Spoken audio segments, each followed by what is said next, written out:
I know some feel that the so-called Virginia way is either outmoded or has only served as a disguise for oppression. But some elements, antiquated as they may appear at times, really serve us well. Things like civility, respect for each other, the rule of law, thoughtful debate and discussion. And, Mr. Speaker, for good measure, let's include a healthy dose of redemption and giving people the benefit of the doubt. Two things frequently lost in the instantaneous Twitter universe that we now inhabit. The good news for us is that despite all the partisan rancor, Virginia still has a government that works. And that's largely because of our relationships in this body. My final takeaway from my experience is a simple one that we sometimes forget. That in democracies, elected officials do not have power. They hold power in sacred trust for the people we represent. For all of the trappings of power that we sometimes see and feel, most of us are still just regular people trying to do the best we can for those we represent. There remain incredible challenges that we face in the years and the decades ahead. For all of our wealth in our state and nation, there is greater inequality than ever before, and it is growing. For all of our technological might, we are witnesses changes in our climate that could dramatically change the quality of our life and bring unimaginable risks for future generations.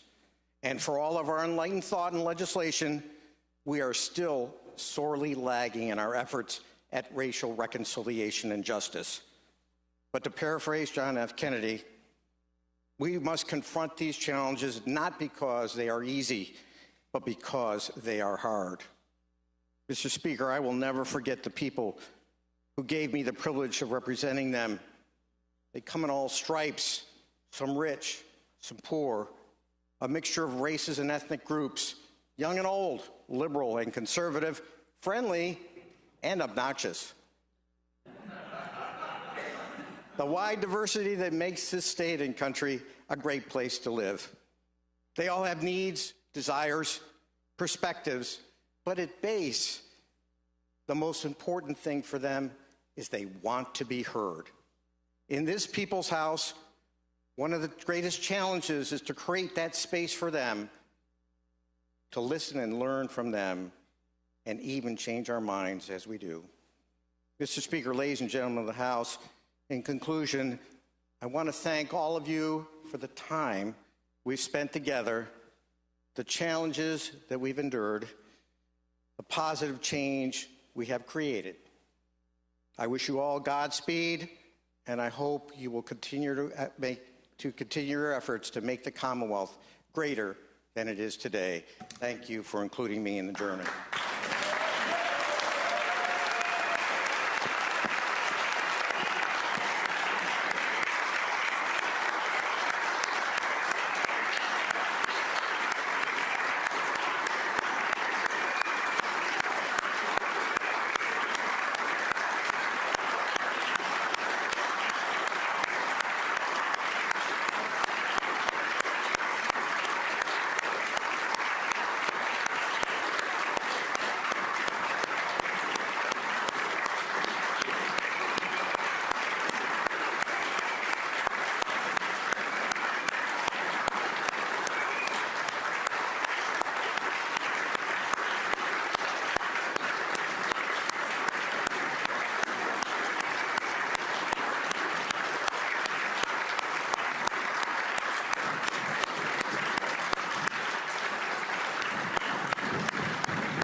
Delegate Toscano, let me start maybe with the two most important people in your life. I think you said that beautifully, Nancy and Matthew. He does really just adore you both. He talks about you all the time, and I think that was a great place to start. Number two, as House Democrat Caucus leader, I had the chance, both as Majority Leader and Speaker, to anticipate every day, and I would prepare that David Toscano was going to be extremely prepared. And as he said, he was going to advocate his principles fiercely. And I always loved it. He was always going to do it within the rules and the customs of this institution. And I knew every morning when I got up, and boy, I got up about 5:30, that I better be ready. And you did a tremendous job representing your side of the aisle. You're a very principled man that I think you saw the outpouring today, we all respect greatly. So Godspeed.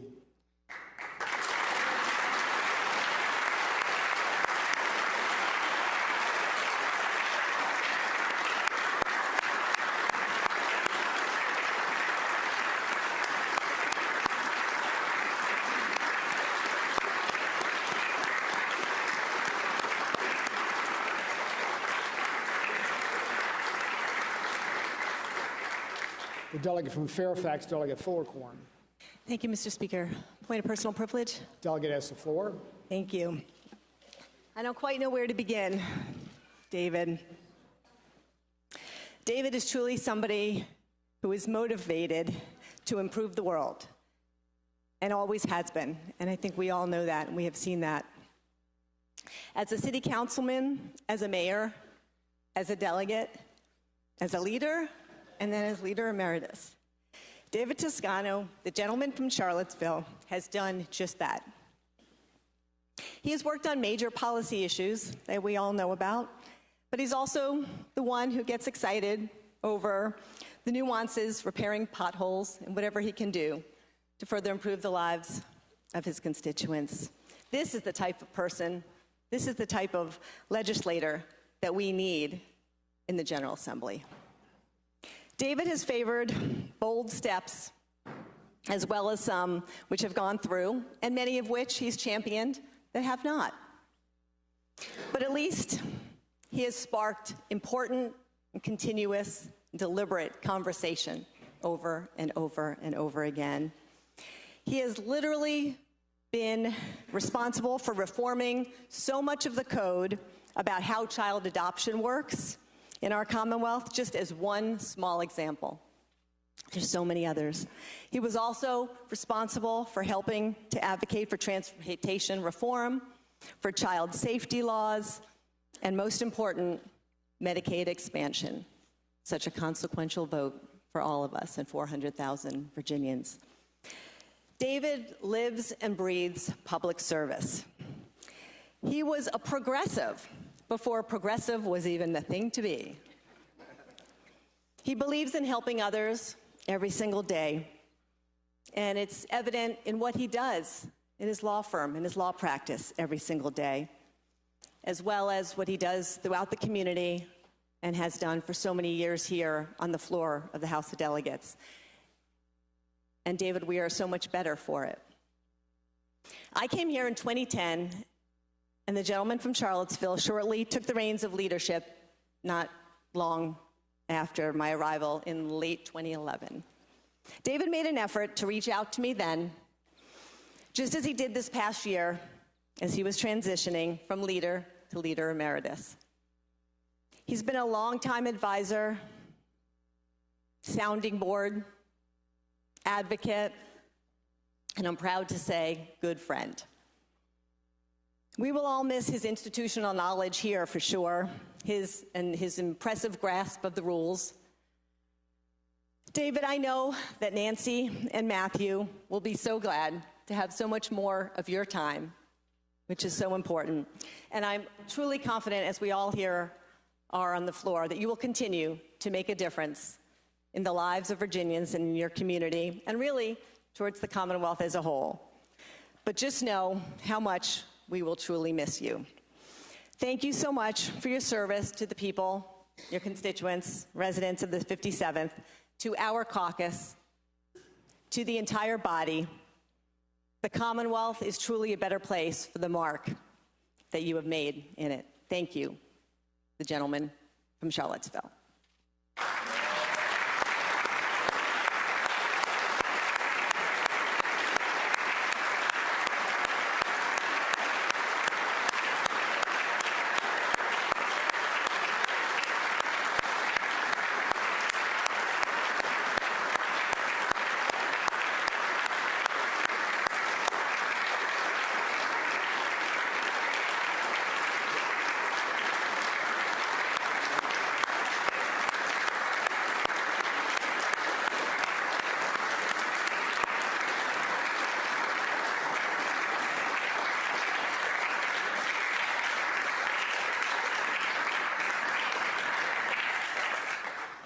Delegate from Fairfax, Delegate Simon. Mr. Speaker, I rise for a point of personal privilege. Delegate has the floor. Mr. Speaker, members of the House, I just want to say a couple of words about our retiring caucus leader over here on the other side. I would imagine that as the leader of a caucus, it's a lot like, we used to have a saying when I was in the Army about company commanders. They spend about 90% of their time working with their 10% of their problem children. And so David and I got to know each other very well during my time here in the caucus, and my predecessor in this seat as well. It's like I said, it's going to be really, really impossible, I think, for your presence here on the floor and on this caucus and this side to be replaced. Somebody will take that seat and somebody will take that role on, and we'll all do our best. It's going to take a big group effort, I think, on our side here to match all the different things that you brought to the caucus, to the floor, to the House of Delegates, to the Commonwealth of Virginia.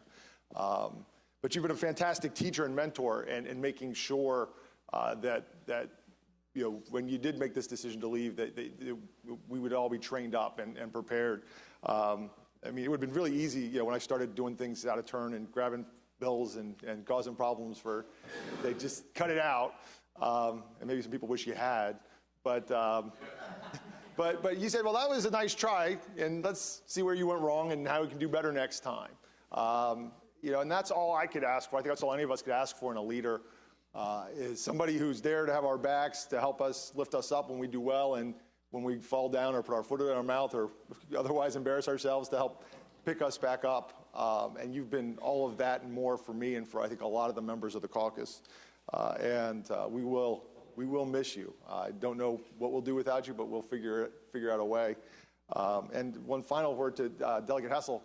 I'll say that, you know, those years that I was up talking probably too much, and sometimes you get up during the morning hour and things are walking around, people are getting bills signed, people are eating lunch and go to the bathroom. You feel like you're talking to nobody.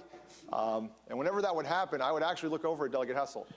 And every single time, whoever was speaking, they had your undivided attention, and you were always looking. You weren't reading, you weren't playing on your computer, you weren't working on something else. You were listening, as you said at the outset of your remarks, to what they had to say. And I always appreciated that, and having that friendly, listening, understanding face to look at.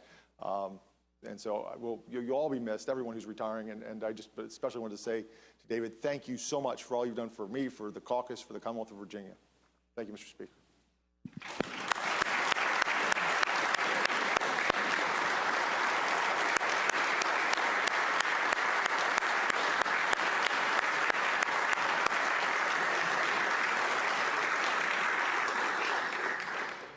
Delegate from Arlington, Delegate Lopez.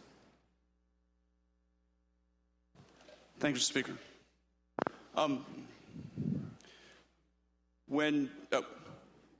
Speaking to Point of personal privilege. Yes, sir. I don't usually get emotional, and I don't ever cry. I get passionate. I get passionate. Thank you. Thank you. Thank you. Thank you very much. Passionate is different than weeping. When I found out about this, I said, "This is the dumbest idea you've ever had," and I begged him, and that was 4 years ago, when he decided that he was going to resign his position as leader and not run. I remember it because I was in the Obama White House on my knees in a corner begging him on the phone, reconsider what you're doing. And this is a constant conversation we've been having because his leaving is a huge loss, I think, for our caucus and for this body and for the Commonwealth, because what he brings is what he is at heart, a teacher. He's a teacher. And he's, as my colleague Delegate Simon alluded to, he's trained all of us. Even the folks not in this caucus, he trains us by his example. And he trains us by how he conducts himself and the values that he embodies. And he has meant a great deal to me, and he has meant a great deal to so many people in this caucus who don't sometimes come and tell you what you mean to them. And so I just thank you and we love you. Thank you very much.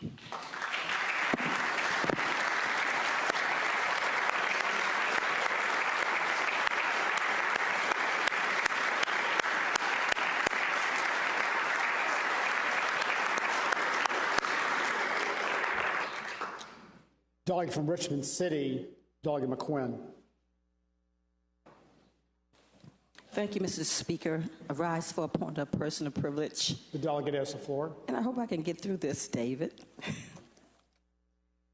Thank you, Mr. Speaker. I, like Delegate Lopez, begged David not to do this. Just because of the times that we are in. You have certainly been a individual that I have appreciated for your wisdom, your commitment, and your dedication to the work of not only moving Virginia forward, but uplifting those who were serving Virginia. You have been a fierce leader, and you served as, I used to call you Mr. Leader. Matter of fact, the Muhammad Ali of leaders, constantly fighting for what you thought and believed was the right thing to do. And so for that, I certainly thank you. It's always been interesting because you walk around sometimes a little unassuming and even tempered until they really get you wrong. And then you allow all of us around you to understand how much fight that you have in you. So I thank you. I thank you for being a bridge builder.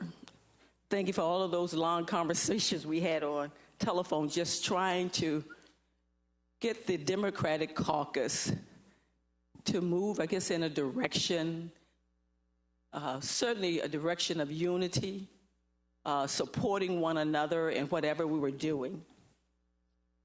And your intellectual, I guess, aptitude in constitutional issues, it's going to be a major void for us. And so I guess Jeff and some of you guys have to get it on.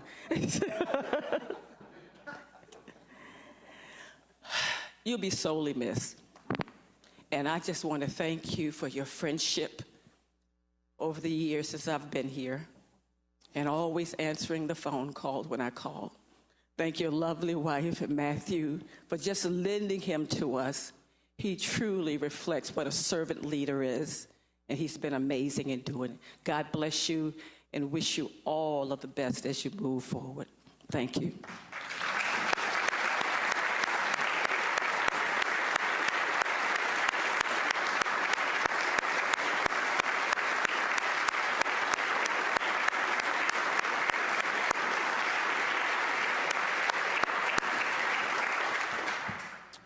Delegate from Fairfax, Delegate Watts. I rise for a point of personal privilege. Delegate has the floor. Thank you, Mr. Speaker. Over the years, I've seen many leaders on both sides of the aisle. Each brought their special talents to the position that they held. The combination of talents that the gentleman from Charlottesville lent to this body is absolutely sterling. From my point of view, from my preference in leadership, I felt that, and I'm looking straight at him, I felt, David, first you listened. And so often when someone has the intellect and the education that you bring to this body, sometimes it's hard to step back. But I saw you again and again, day in, day out. At the beginning of the day, the caucus members were saying this, or this, or this, and by the time we took the floor at noon, what you brought together in a vision and a focus of what the issue needed to be, that eloquent voice for the minority, was extraordinary. And again, it was extraordinary because it was that combination of your intellect, your real devotion to public service, and listening to all representatives. Again, you have been extraordinary. Please, as you leave, stand very tall on what you have contributed to the General Assembly. And as you leave, I now have to say this. One of my favorite personal moments with David was when Nancy was across the field, and he turned to me and he said, "Isn't she beautiful?" We give him back to you and Matthew.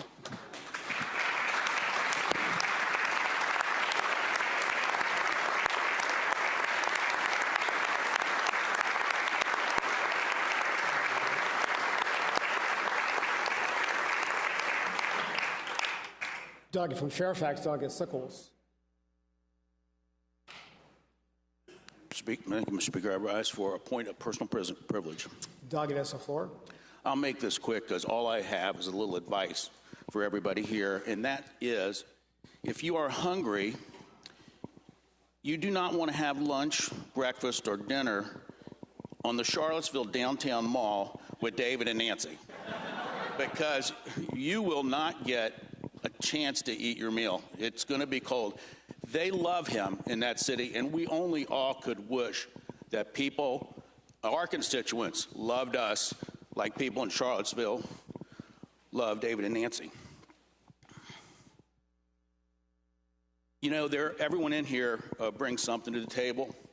Everybody in here is smart. You wouldn't be here. But there are all kinds of intelligence. We've heard some great stories about some terrific members that are leaving today. But David has the right kind of intelligence for this work that I can only aspire to. You know, he always knows how to be the loyal opposition without being a jerk about it, I guess. And I always appreciated that. It takes a while to learn how to do that. Some people, unfortunately, never learn.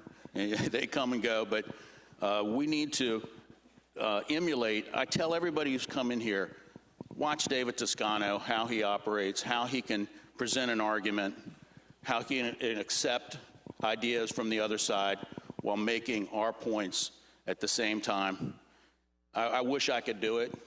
I wish everyone in here could do that. And when we leave here, we have a better state, a better Commonwealth. He certainly has contributed more than in my 16 years than any other person in helping lead this state. And I thank you so much for it. And I wish you and Nancy and Matthew all the best. And he does have an apartment in his basement that has been recently renovated. Have you stayed there, Mr. Speaker?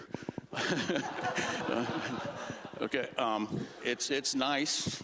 And last year, I follow this school from South Carolina, and sometimes they come up to play in Virginia. And last April, I went down there, took myself away from my constituents who want to know everything I'm doing, and stayed in that basement and watched the Clemson Tigers beat up on those Hoos over there at the baseball field. That was fun. And I'm coming back because Charlottesville is a great city if you don't know it. It is one of the best places in this Commonwealth, and he's made it better. Thank you, David.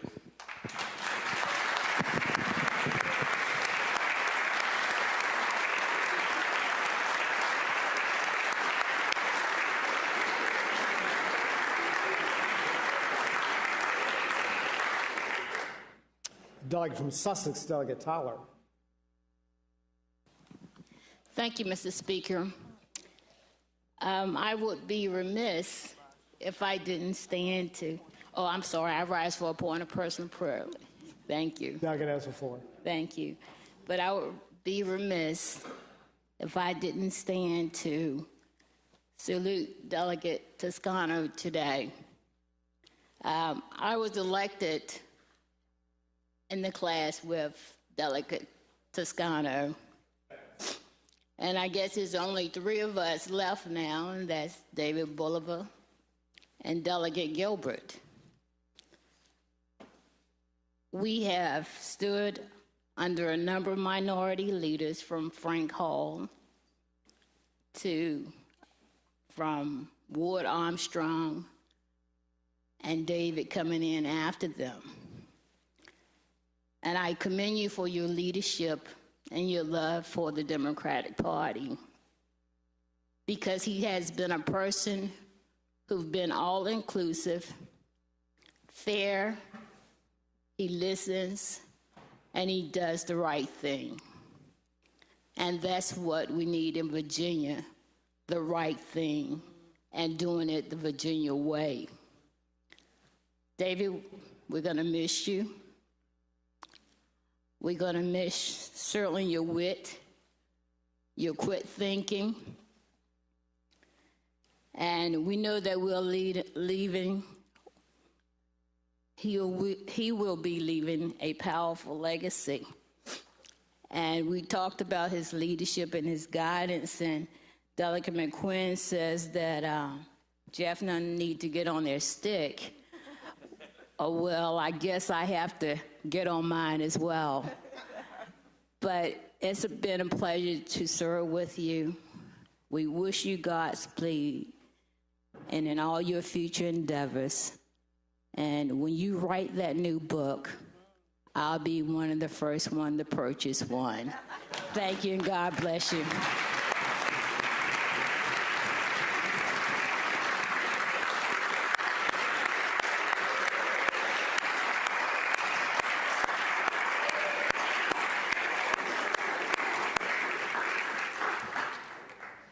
The delegate from Fairfax, Delegate Sullivan.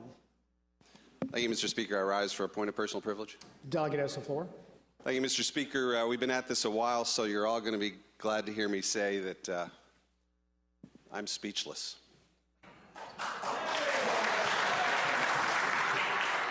I'm speechless, Mr. Speaker, only because I'm usually pretty good with words, but I find the contributions that David Toscano has made to this place, frankly, indescribable. The contributions he's made to the people of Charlottesville, to this caucus, to that caucus, you may not know it, but it could have been a lot worse for you folks. To this body, to this Commonwealth, and to the country. It's been just a great honor to serve with you. I'm grateful for the help you've given me and everyone in this room. We will miss you desperately. But when a friend comes to you and says, this is the right move for me and my family, rather than be selfish about it and wallow in how badly we're going to miss you, instead, all of us should say, Godspeed, Nancy and Matt. I'm glad you have them back. Thank you, Mr. Speaker.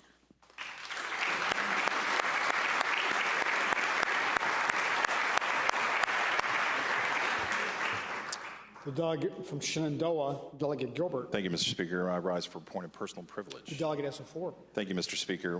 Mr. Speaker, ladies and gentlemen of the House, I just wanted to rise on behalf of our caucus and just note with sadness that Delegate Toscano, the delegate from Charlottesville, will be leaving us. We, as has been mentioned previously, we were classmates, came in class of 2006. And I think that's always a special bond that you have with people that you serve with, that you came in together. You know, the times that I had where I was in a more formal adversarial role, if you'll call it that, with the delegate from Charlottesville. I always found him to be a more than worthy adversary, and at the same time, a very courteous and civil colleague at the times when we had to exchange information and just help run the place as it is, such as it is. It's the old, I don't want to belabor this because I know that one of the things he's not going to miss is listening to all of us. So I don't want to step all over your retirement by making you endure more talking. But I will say, I think somebody already alluded to it. You know, there are certain people around here all the time that see problems, fix problems, figure out problems. And, you know, on our side in recent years, we've had people who have either willingly or unwillingly fit that description who are no longer with us, and they are missed, and other people have had to step up and be the people that, you know, when you sort of look around and you say, wow, here's a problem, who's fixing this? And then what I tell our folks is if you realize that, it's probably you that needs to be fixing it. And I think for so long on the other side of the aisle, the person who has identified problems, figured out problems, and then fixed problems has been the delegate from Charlottesville. And I know that there will be a tremendous drain on the other side of the aisle in that regard. So I hope you've trained him up right, David, because you're going to be missed. And Mr. Speaker, with that said, I greatly appreciate Delegate Toscano's service, and I would like to yield to the delegate from Albemarle. Delegate from Albemarle, Delegate Bell. So, unlike I rise for point of personal privilege. Delegate has the floor. See, I'm already rattled. So, unlike Delegate Lopez, when he says I'm not often emotional, I actually am not often emotional.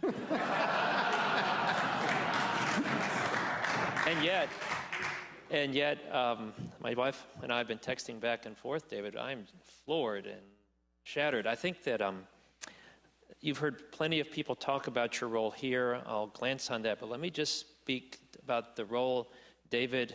It is impossible to overstate the impact David Toscano has had on Charlottesville. Let's just say that. He was city councilor. He was mayor. You won't remember, but I first met you when you were running for city council. You stuck your hand out and said, I hope I can count on your vote. No, but the idea that we would be colleagues and I would see your entire arc here from the man who replaced Mitch Van Yeris to lead a 49-member caucus is astonishing. You were described originally, I was looking for the picture, as a progressive. It was actually socialist, am I right? Is that? Okay, so there's a picture of David in his 20s, I think, that I can't find the picture, with a beard, and was running, as they say, as a socialist before socialism was cool. Right? And then ran in a city that was obviously if there's a harder job than being a city councilor in Charlottesville, the only one I could think of is being the delegate that represents him down here. And Charlottesville was described by Delegate Sickles as a city. It's not. It's a small, we are very self-absorbed, but it's a town. And it is a tiny town, and many of you know this, but David is my landlord.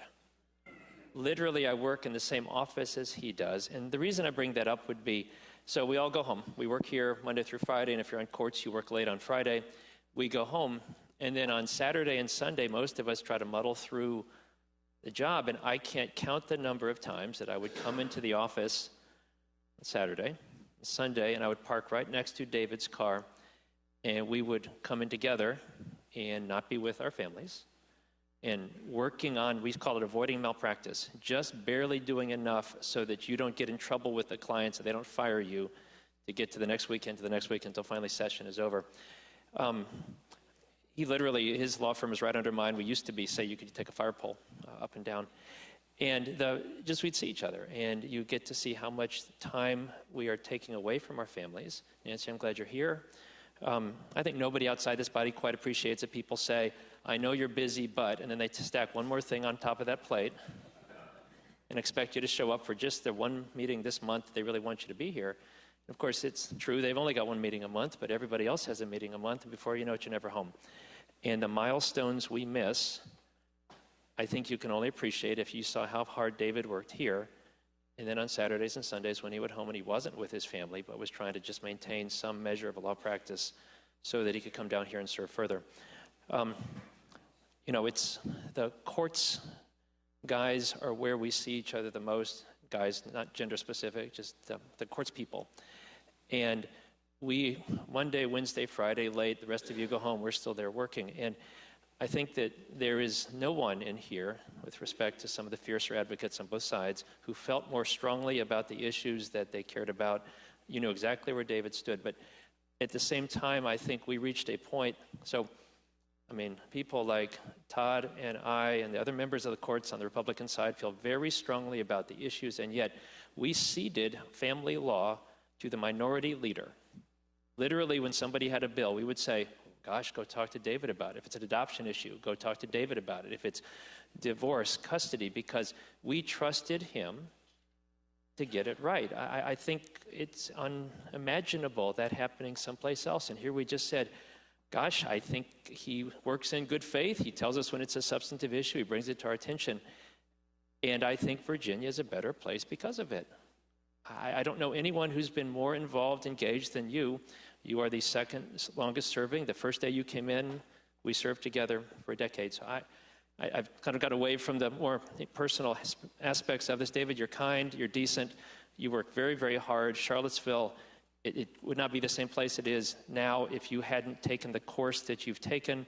You're a heck of a good landlord. Thanks for fixing that window.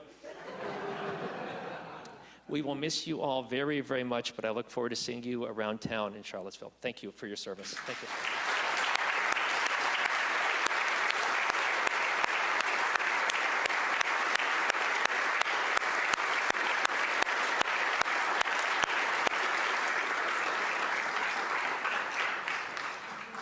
Delegate from Suffolk, Delegate Jones. Mr. Speaker, I rise for a point of personal privilege. Delegate has the floor.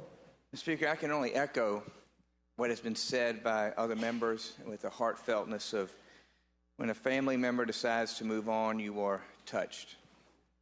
And David and I have had many nights and hours over our time together in this body, whether it be at Gibson's, discussing VRS, being wonkish former mayors that we are, on the 13th floor or the 9th floor discussing transportation and other items of importance for the Commonwealth.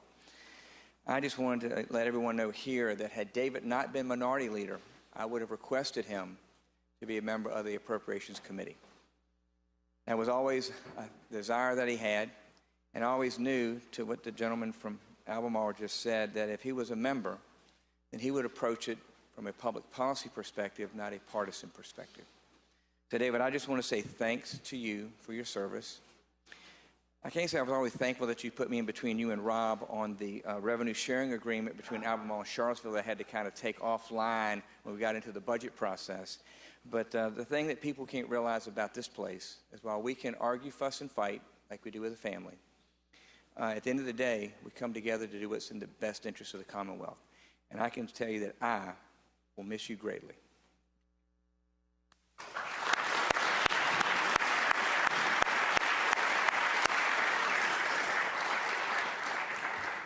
Delegate from Powhatan, Delegate Ware.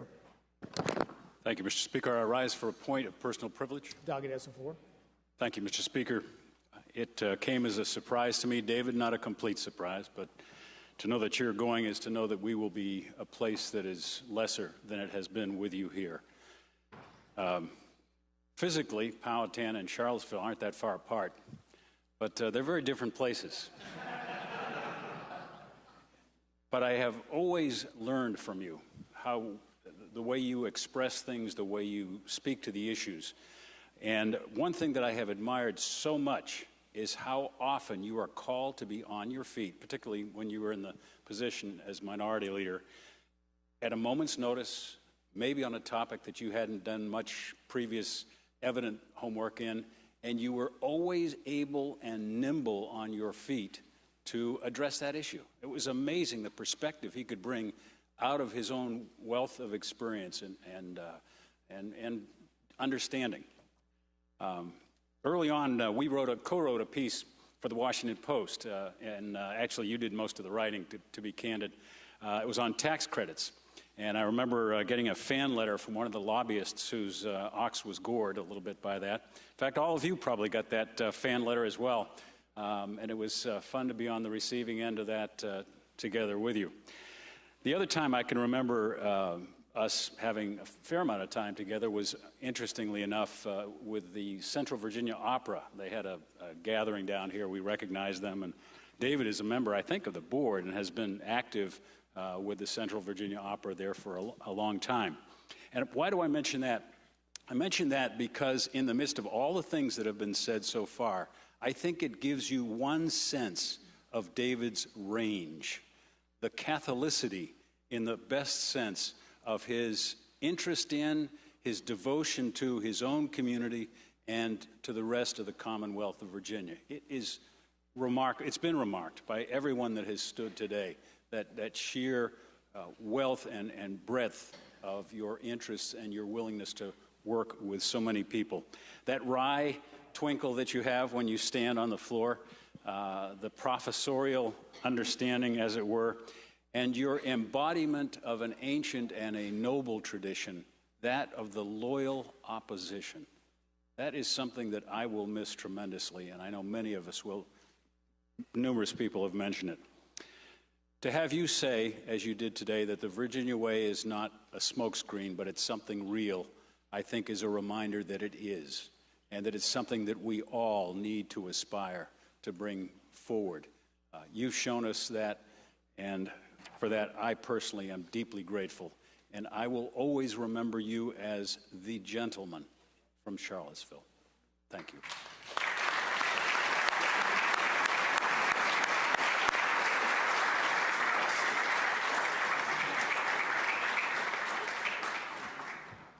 The delegate from Scott, Delegate Kilgore. Mr. Speaker, a point of personal privilege. The delegate has the floor. And Mr. Speaker, it's hard to follow all this. And like I say, the folks this morning, we are going to truly miss you. But we have to go. The show has to go on. And Mr. Speaker, ladies and gentlemen of the House, this is the annual Pop-Up Awards. The